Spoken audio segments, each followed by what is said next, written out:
Welcome to the Podcast Expansion Network, your go-to destination for insider tips and success stories in podcast growth. I'm your host, Victor Dwyer, and today we're thrilled to have Larry Hagner with us. Larry is the founder of the Dad Edge, an organization committed to helping men, husbands, and fathers develop their skills they need to navigate their journey of fatherhood. He's also the host of the Dad Edge podcast, which boasts over 40 million downloads. Larry, thank you so much for joining. Please tell the audience a little bit about yourself and the podcast you're running. What's going on? Yeah. So I run a podcast called The Dad Edge. And that is obviously a podcast for dads, for husbands as well. We cover 5 different topics in there, cover marriage and pretty much everything there is to do with marriage. So communication, connection, intimacy, the whole 9 yards. We cover parenting. So being a good dad, right? What that looks like, the communication with your kids, the connection with your kids, memories you make, being a good leader, all of those things. We talk about finances. So we talk about money. We talk about leadership, and we talk about health, physical, mental, emotional health, physical, mental, emotional, spiritual health. Okay, that's amazing. And when you were first getting started, what did that look like? Were you like, how did you get started? Like, how did you come with the idea? And what made you say, yes, I want to start a podcast? I started a podcast because I got really tired of writing my blog, which at the time was Good Dad Project. I was just a blog writer, so I was just basically, and I was doing it as a hobby. I was just doing it because I wanted to write about just some experiences I was having with fatherhood, like the good, the not so good, and I really wanted to start. I wanted to start conversations with people. Was the whole reason I started the blog, and then in 2015, I was like, you know what? I was like, I'd like to just turn these blogs into podcasts. And I literally I had 10 ideas for shows and guests that I wanted to have on. And then after that, I joke and I was like, well, I'm on God's good humor now after that. But it's been amazing. It's been a heck of a ride. I think I'm just shy of 1,300 episodes now in the decade I've been doing this, but that's how it really conceptualized was I liked writing about it. It was therapeutic. I want to talk more about it. I never thought the podcast would actually turn into like a foundational element of the entire mission, but man, it really has. That's amazing. And what did you do to stay that consistent over that decade? Obviously most 90% of people quit before their 10th episode. So what did you do to say, hey, I'm going to stay committed on this. I'm going to continue to do this every single week? I mean, it's interesting. Like I'm always so surprised to hear those numbers. And I think I started podcasting when podcasting was kind of really starting to get popular, right? Because I think there was a lot of podcasts that were like, right around like 2008, 2009, 2010 mark and that kind of thing. And those were like the OGs of the OGs, right? Mm-hmm. And but like when I started the podcast, it's interesting. There was not one part of me. It wasn't even an option that I was going to quit. And people would ask me, they're like, "How long are you going to do this for?" I was like, "I don't know." I was like, I have no I have no endpoint. I have no like after 10 years I'm done. I've been doing it now for 10 years. And I will tell you, at minimum I'll probably have another 10 in me. But for me, I think probably the biggest reason for me not quitting was maybe it was my why. Because to be honest, I did not care if people listened to my show or not. I didn't do it for numbers. I didn't do it for a following. I didn't do it for anything in the beginning other than I wanted to continue to learn. And the best way to do that was to have conversation with experts in their field, which I got to learn. And that's why I don't have any temptation to quit at all, ever. Like even after doing it for 10 years and 1,300 episodes, every Monday is my podcast day. And I look at my calendar and I sit there, I'm like, oh man, look what I get to learn today. Like I get to talk to this guy who's an expert in this field. Like, man, like I can't wait to learn what this guy's doing. And it's to me, it's just super exciting. Like to burn out and quit, that doesn't even seem like an option for me. So it sounds like you're mainly fueled by the learning aspect behind it all. And I think 100%. that's like a huge thing rather than being motivated by the numbers, by like all these other things. And you're kind of just like learning with your audience in a way, like because you're 100%. interested in the same thing. That is my approach. So like, and I say it all the time. Like I always joke, I'm like, dude, there's no way I could run for political office because like all my dirty laundry, I'm just really transparent with how I screw up a lot, which is Yeah. every day. But there's some things that I've learned that has helped, that has literally saved my hide. But for me, man, it's just like, it's the constant learning and growth. Like for me, it's like every Monday is, like I said, my podcast day. Like, dude, that's the learn day for me. I'm like, what do I get to learn? And then as I learn it, and like I said, that is the approach that you'll hear me talk about on the podcast is like, listen, I'm not the expert.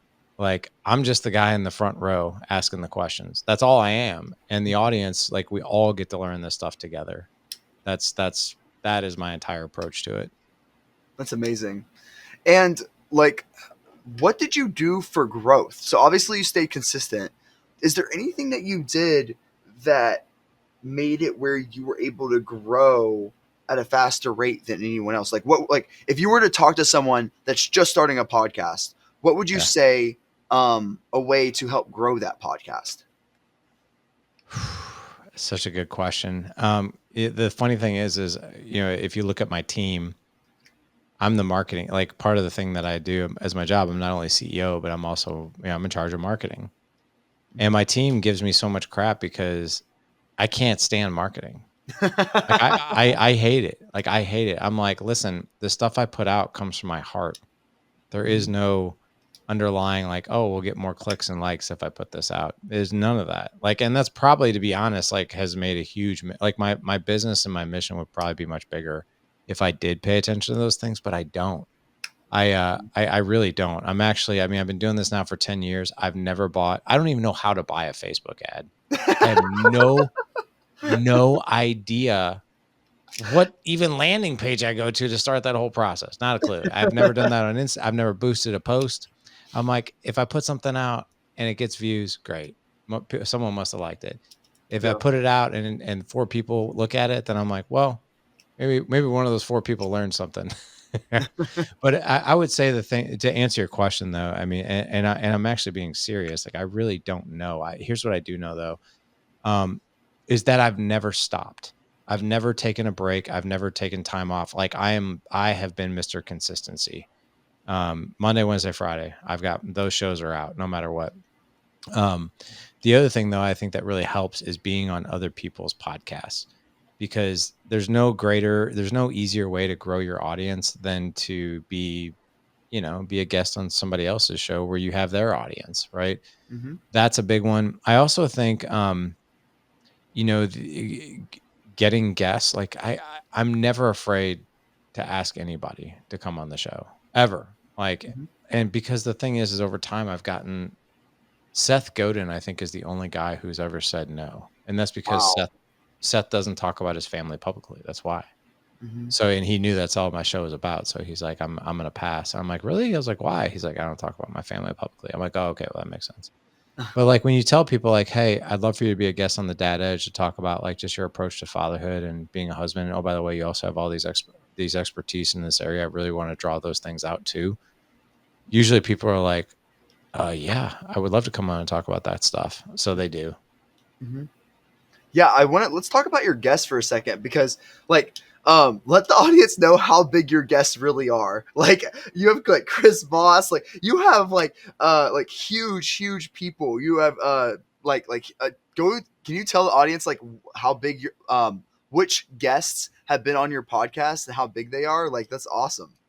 Yeah. I mean, some of it is like, I have to kind of pinch myself because I'm like, man, I would have never thought in a million years. Like, not only do you have like these people as guests, but like you formulate relationships with them and friendships and that kind of thing. So, um, I remember I called him a really big guest at the time, but it was Mark Devine, who's a former Navy SEAL commander. He's founded Unbeatable Mind, but I think he was like episode 32. And I was like, wow, maybe we got something here. And it wasn't until episode 40 something, that's when I started to have like pro UFC fighters like Frankie Edgar, who's in the UFC Hall of Fame. He's been on the show 3 times. I've had guys like Jim Miller on, UFC fighters. So I've had athletes like Todd Stottlemyre, who's a 3-time World Series pitcher. I've had guys on like Anthony Trucks, who's played for the Redskins. He's played for the Steelers. I've had Matthew McConaughey on. I've had John Bernthal on, the Punisher. I've had Chris Daughtry on. I've had on Nikki Sixx, founder of Motley Crue. Just all these like people that I never in a million years did I think I'd ever even talk to these people. But like even like guys like Chris Daughtry, you know, who I've gotten to be like good friends with the guy. Like I interviewed him back in January, and he just came to town 2 days ago to play here in St. Louis, and he and we talk probably at least once a week. Like we'll text each other.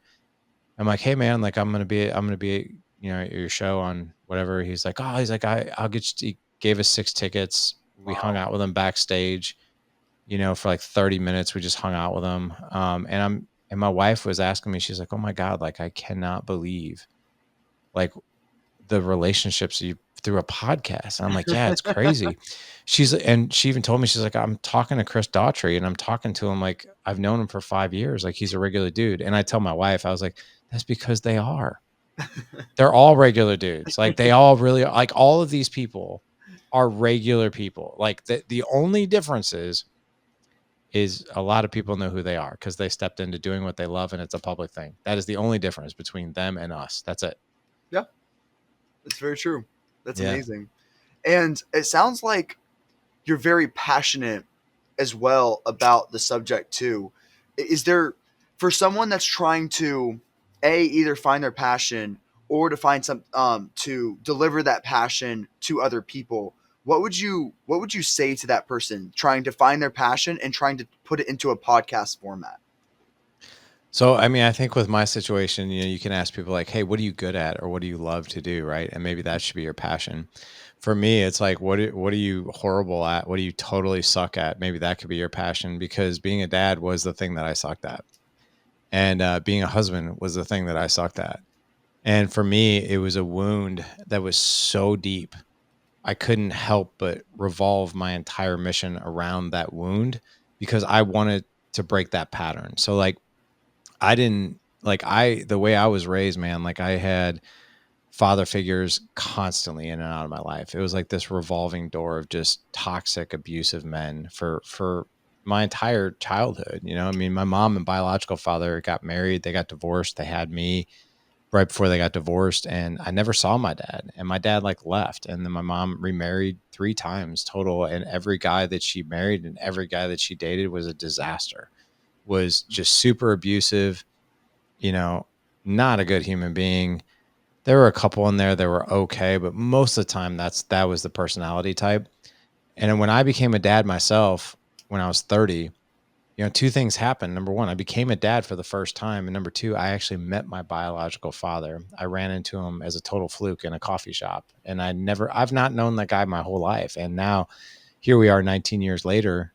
I have a relationship with him. I have 2 younger half brothers that I'm very close to. He's been married for 45 years, the same woman, very functional family, very successful man. And we've got a relationship. But I'll tell you, like growing up with that type of mad chaos and growing up with a laundry list of like, okay, here's all the things I know I'm not going to do. Like, I'm not going to get drunk and throw beer bottles at my kids. I'm not going to get drunk and hit my kids and throw them downstairs. Right. I'm not going to say horrible things to my wife. Like, I know I'm not going to do this, but what I learned is when I became a father, I was like, okay, I know all these things I'm not going to do, but that's like going to Home Depot and buying that brand new Traeger smoker that you're just so excited about. You pull it out of the box and the manual says, awesome, congratulations on your Traeger smoker. Here's 100 ways not to put this together. Otherwise, best time of your whole life, you'll figure it out. Like, doesn't happen anywhere else, right? So if we focus on, if we focus on all the things that we don't want, well, guess what? We're probably going to get more of that, which exactly that's what I was. And Dad Edge got started. I'm embarrassed to say this, but I've told the story probably 1,000 times. My 16-year-old was 4 at the time, and I made myself a few promises before I got married, before I started having kids, and one of them is I'll never strike my children. I'll never hit my kids out of anger. And when my son was 4, he stepped out of line as any 4-year-old would, and I spanked him. And some people are like, oh, spanking's fine. And some people are like, oh, no, spanking's child abuse. I'm not going to fight that fight. I just will tell you that's not something I wanted to do. And when I did it, it was a very horrible, dark moment for me because I spanked my son, but it got way worse. I spanked my son, and because of how little he was and how hard I hit him, he lost his footing and he fell. Mm. But it gets worse than that. So immediately, like, I was like, oh my God, I can't believe I did that. And I went to go pick him up, and he rolled over on his back and he saw me coming towards him like this. And he just did this. Like, he cringed and put his hands up, like, please don't hurt me again. And that killed me. Absolutely killed me, because I remember being in that position as a kid, begging a man that I trusted not to hurt me. Mm-hmm. And after that happened, I was like, I'm done. I'm done guessing. I am done trying to figure, like, I suck at this. Like, I've got to figure this out. If I don't, I'm going to lose everything, period. And dude, that was it. That was the night I started Good Dad Project, which is now the Dad Edge. And it was literally like, I don't know what the hell I'm doing. I have no freaking clue what I'm doing, and I'm tired of not knowing what I'm doing, so I'm going to learn. And that's all I did, and that's what I've been doing for the past decade, is learning, and just learning and learning and learning. I will never stop learning, because I mean, even though I've been doing this for a decade and the podcast has been such a learning tool, I feel like I'm still a white belt at this. There's still so much for me to learn, and I will not stop. I don't know if I'll ever stop. Mm-hmm. And it sounds like it's really, like, it truly is coming from your heart, like, and everything. It's amazing that a you were you grew up in that environment where you were most likely going to be very what is it, not sheltered, emotionally unavailable, basically, where you would have kind of followed that same pattern of like pushing away those emotions. But it's amazing that you came out of that in such a authentic way, and like still keeping your heart open, even though the way you were raised. I think that's amazing. I think that's an amazing story. Well, um thank you.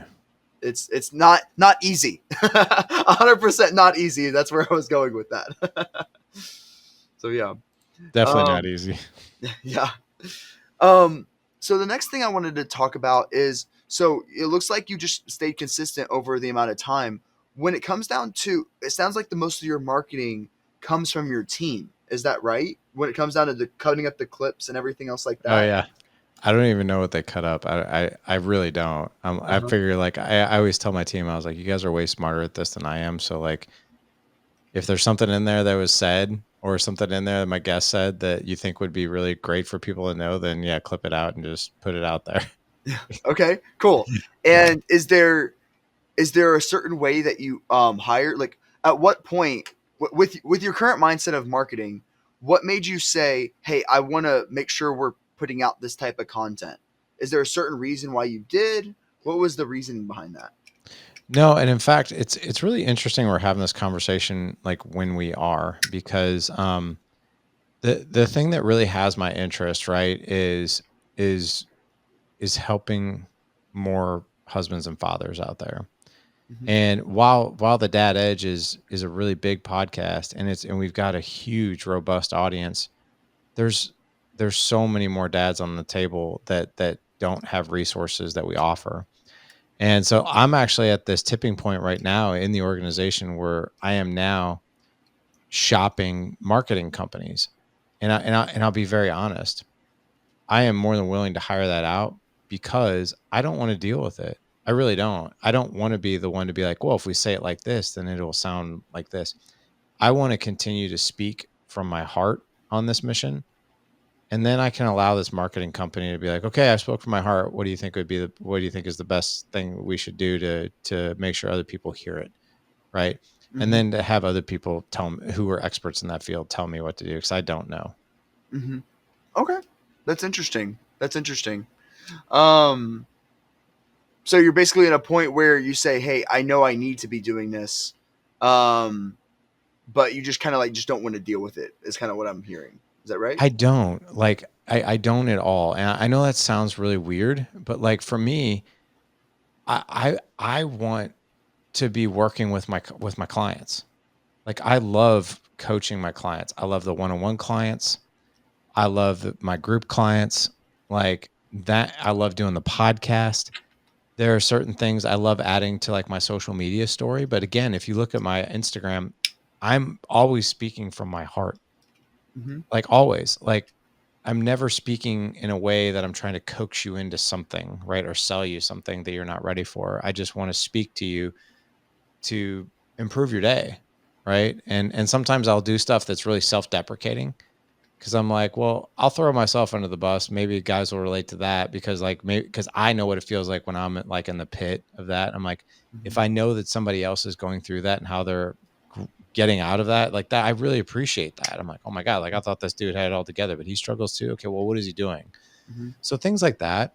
Or I'll just share something that I'm like, oh my God, like it took me 18 years to learn this one lesson about raising a boy, but here it is. Like, I wish I would have known this like 10 years ago, like things like that. I always speak from my heart, but yeah, I don't want to get wrapped up necessarily in the marketing thing because for me, I don't want that authenticity in my voice messed with. I don't want a marketing company to be like, hey, you should say this. I'm like, no, I'm not going to, Mm-hmm. unless I mean it, I'm not doing that. You're not gonna get up there and do TikTok dances for us? I will No, not. no, just joking. Unless I know I can make somebody laugh their ass off, then maybe I'll do it. But I think the biggest takeaway for the audience is not being afraid to like open your heart and to even speak from mistakes, because there's so many people out there in the world, especially on social media, of like, look at me, I'm so strong, I'm so beautiful, blah blah blah blah, look at my car I drive and things like that. But very few people will actually say, hey, I'm hurting on the inside, I'm having this relationship mistake, I hate myself, I'm hurting. And there's very few people that have this self confidence to be able to say that they're hurting and say that publicly and be vulnerable. And it's a very hard thing to be vulnerable with other people.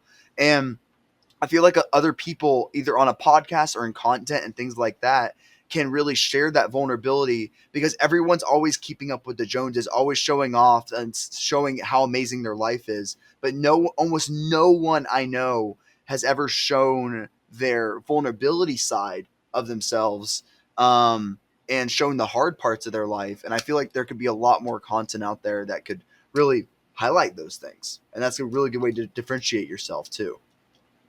Yeah, I agree. I mean, I think I know I resonate when someone speaks from their heart of when things, they're searching for something, trying to do something better or whatever. Um, and that's the message I want to send to guys too. It's like, hey, let's chat from the heart here, right? Mm-hmm. Yeah, exactly. What I'm just curious on this take. Is there something, you obviously talk with a lot of males? Is there anything guidance wise you would say for males to be more emotionally vulnerable to, like, I guess I believe it is self confidence to be having to gain enough self confidence to then therefore be more vulnerable to making mistakes and having failures, to go through all these hurdles in life. I mean, I think the biggest thing that you can do as a man is you need to surround yourself with the right guys. Like you need to surround yourself with other guys who are doing that, right? And here's what I'll tell you, what I've learned over the years is that I would say the majority of guys want that, but they're not going to say that necessarily out loud that they want that. No. And but I think it's really important, man, because we have a lot of men out there that live life alone. And I'm not talking about physically living alone, but like mentally, emotionally, they are completely and totally isolated. They don't have, like, if you ask most guys anything, they can answer it with good, fine, busy, crazy, boring. One word. How's life, man? Oh, it's good. Dude, how's the family doing? I see you on Facebook. I see you super busy with sports. Oh yeah, man, we're good. We're busy. We're busy. It's a busy time right now. Yeah, it's really, really busy. Yeah. How's work going? Oh, work's great. It's awesome. So yeah, doing good. Doing good. And that's such bullshit. Like it's truly bullshit. And I'm not saying that we have to talk about our problems. That is not what I'm saying. But a lot of guys, man, like me included, I fall into that too sometimes where I'm like, I don't I don't want you to see what's actually happening in my life because it's a freaking shit show right now, right? And it doesn't have like your life doesn't have to be a disaster for it to feel like that. It can be just one of those areas that's off kilter. So like I'll give you an example. If your marriage feels pretty good, but you don't have a connection with your kids, you feel off as a man. You're like something's not right here. If you are fat and out of shape, and trust me, dude, I was a fat kid. Like I have the most empathetic, warm heart for men who are overweight dealing with weight issues because oh my God, I spent 17 years of my life there and it sucks. I was bullied for my weight. Like I understand how you feel trapped in a body that you don't even want to be in, right? But if you are just killing it in business, but you're a fat dude who has no relationship with his wife, you're not having sex with your wife, you don't feel attractive, you don't want to be naked in front of her, you don't want to take your shirt off at the pool, there's something really missing in your life. You're not liking that life too much. And the same goes for you can actually be a physical specimen, right? But if your business and your money is off kilter and your marriage is a wreck, you do not feel like what you look like. So the I personally think this is my quest and this is what I'm doing. Those areas, marriage, parenting, who I am, how I operate, like my being, right? The balance that I have with all of the things in my life, physically who I am and my business, those areas. Like I am relentlessly, savagely chasing the peak in those areas. And everything that I do during the day are levers that I'm pulling to optimize those areas. Mm-hmm. And that's what I'm really interested in doing. Like, I mean, it sounds like a relentless, really disciplined life, and it is. But you know what? The opposite of that is a life that I don't like. And it's a life that I don't feel confident in. It's a life that I don't feel connected to my wife in or connected to who I am or my kids. That's not a life that I am interested in living. The life I'm interested in living is full authenticity, full connection, optimizing physically who I am, professionally who I am, all of these things, and bring the best out in the people that I care about most, which is my wife and kids and my clients. That's what I'm mostly interested in. Where's the balance between being content and the pursuit of optimizing those things? Because I'm curious, because this is coming from a person that optimized every single part of his life. I optimized all my habits, made a whole habit list, and I did that for 2 or 3 years. And then I kind of went the more Buddhism approach to kind of like letting go of all those things, letting go of myself, and kind of getting kind of basically being more content with the ego and myself. Where for you is the balance between contentness and being satisfied with your life and optimizing? Yeah, and I think it's in those words, right? So I think there's a difference between being happy and being satisfied. So I'm actually a very happy person. Like I look at my life and I pinch myself because it's good. But here's what I'll tell you. I have worked so hard. So hard. Like the life that I'm living now, dude, it has been a battle, like a war to some degree, depending on where I'm at in those areas, right? But I'm that's where the dissatisfaction comes from, right? I'm like, I'm not satisfied. Like, so let's talk about two things that we can measure: my body and like wealth, right? So my body right now, I'm about 180 pounds. I'm about 7% body fat. I'm doing jujitsu. I'm getting ready for my very first half marathon. Wow. I've never done one. I'm doing one on Sunday, and I'm very happy with how I feel. I'm not drinking alcohol right now. I'm eating super clean. I'm working out. Like I feel really happy. I feel really damn fulfilled. Like I feel confident, like in this body, how it performs, how it looks, the whole nine yards. But I'm not satisfied. I want to push the limit. So if I run this half marathon in 2 hours and 45 minutes, like I want to be like, could I do it in 2:35 next time I do it? Like it's just like it's like what can like I'm in a stage in my life. I don't know how old you are, but I'm gonna be 50 next year. Mhm. And I'm at a stage in my life of like, how far can I push the envelope on some of these good things, not unhealthy things, but some of these good things, right? Like the same thing with like my wealth. It's like, like if I know that my services are worth a certain amount, then that's going to provide more means and resources for our family, right? So can I push that? How far does that go? And what I mean by that is like, and I'm not just talking about our business and dad edge. I'm like, hey, like we have, do I go and buy this car that's more of a liability, or do I go buy this rental property? Mm-hmm. Right? Like this, and that's where I think you need to ask yourself, like, what brings me more satisfaction? I'm already happy with where I'm at, but where do I want to like, and right now the decision is like, I don't want a new car. Like my car does just fine. What really has me interested is I want to buy this rental house because when my 8-year-old is in college and I can sell this house and help him pay for college, that feels really good to me. So things like that, where I think you can be happy.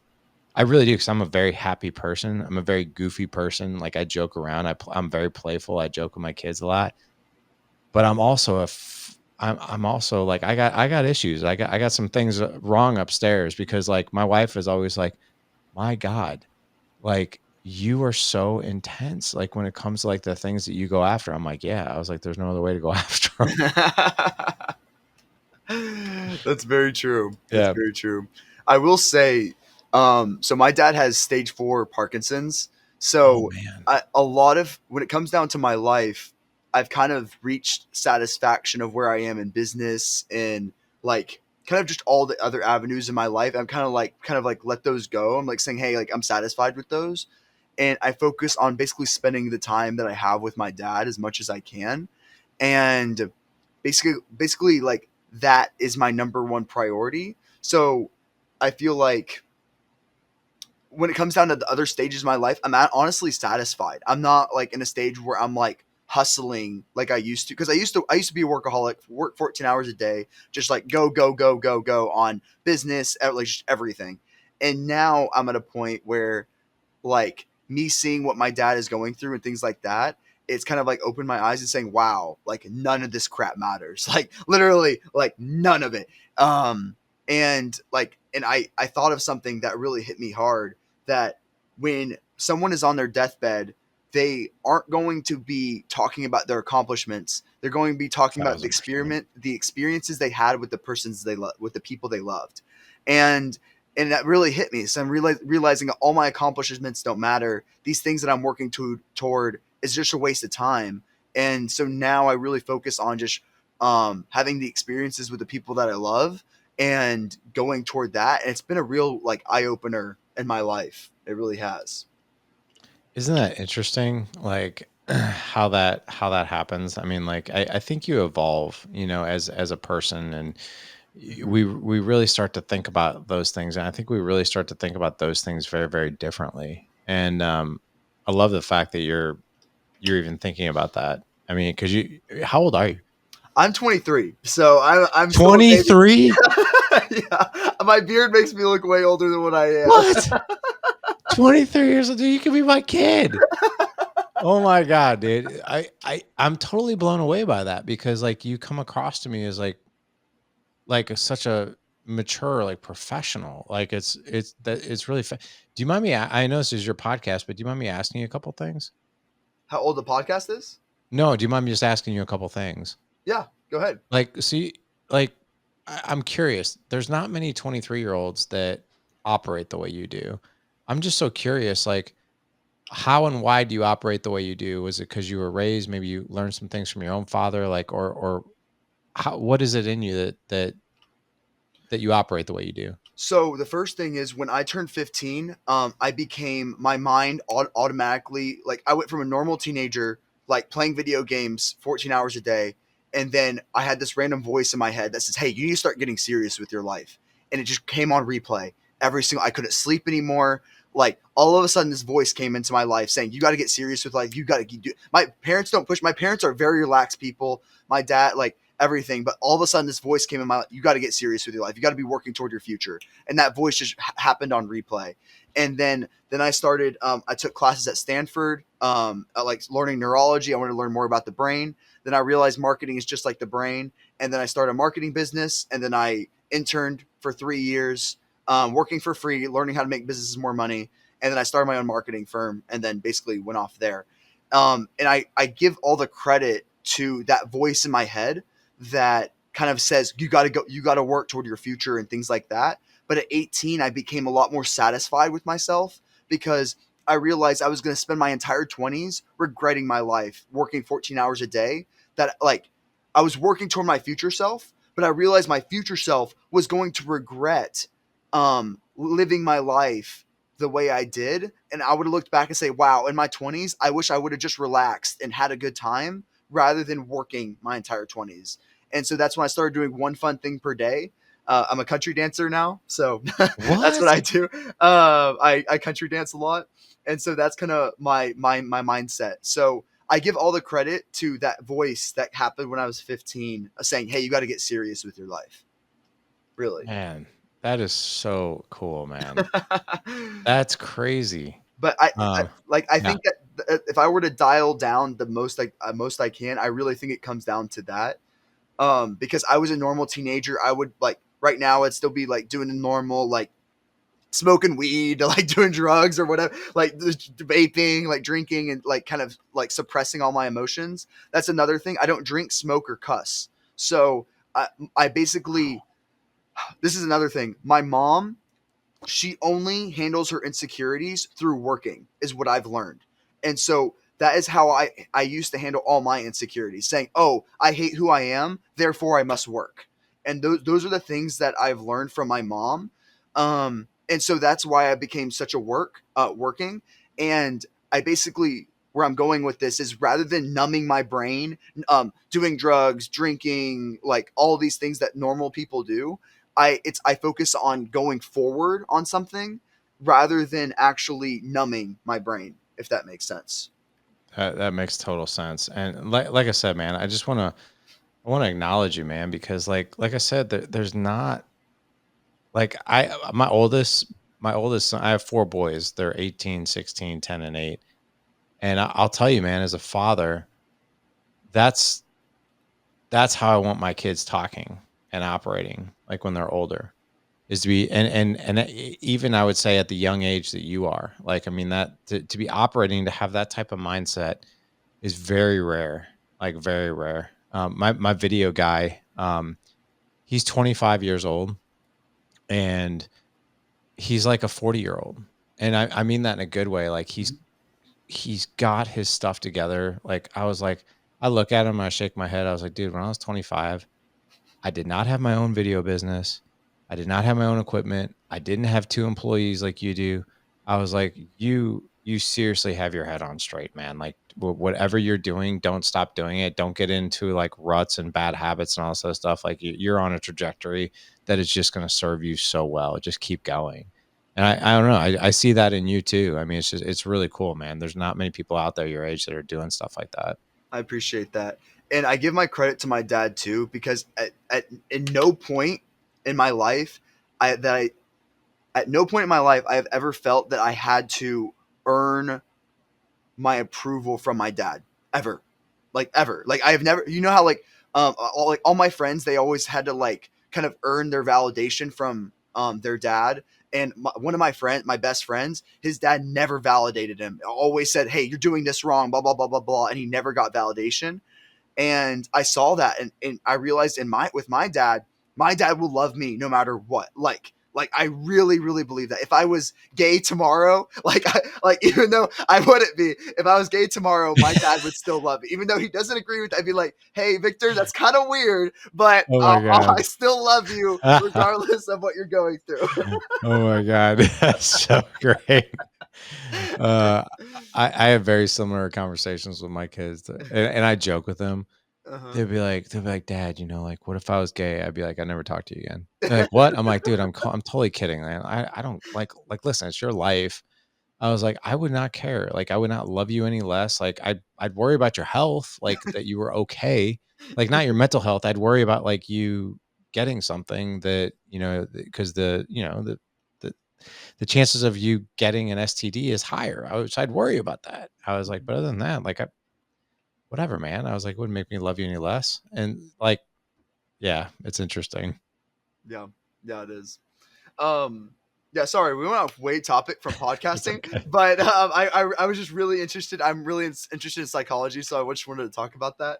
Um, for someone that's wanting to start a podcast, what would be your one key takeaway for them when it comes down to starting a podcast? What would you say? Someone starting a podcast, what would be the one thing you would say to them?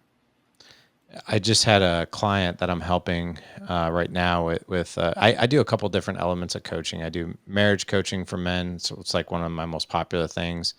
I do obviously parenting coaching. I do physical fitness coaching, and I do podcast coaching as well. So like a lot of guys are really keen on like how in the world do I get to that level.